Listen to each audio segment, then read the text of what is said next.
আমাদের সার্বভৌমত্ব, আমাদের এই লাল সবুজের পতাকা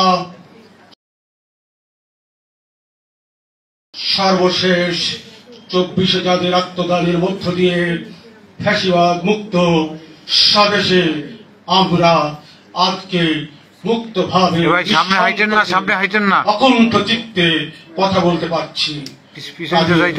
আত্মার প্রতি অতল শ্রদ্ধা নিবেদন করছি।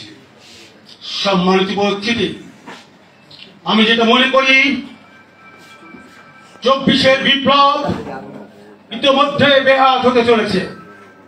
সঙ্গত কারণেই বিপ্লবোত্তর এই সময়ের সাহস সন্তানেরা ন্যাশনাল কংগ্রেস বাংলাদেশ এবং সমমনা দলগুলোর সকল দেশপ্রেমিক জনগণকে সচেতন থাকতে হবে।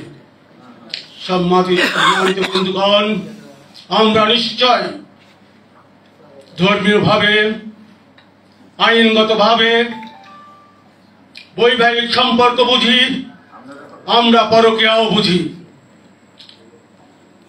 দুঃখ ভারাক্রান্ত মনে আজকের এই আয়োজন থেকে বলতে বাধ্য হচ্ছি, বর্তমান সরকার অবস্থা দৃষ্টি মনে হচ্ছে আমাদের সাথে পরকীয়ায় লিপ্ত। আমাদেরকে হিমানি, চুনো পাউডার, রেশমি চুরির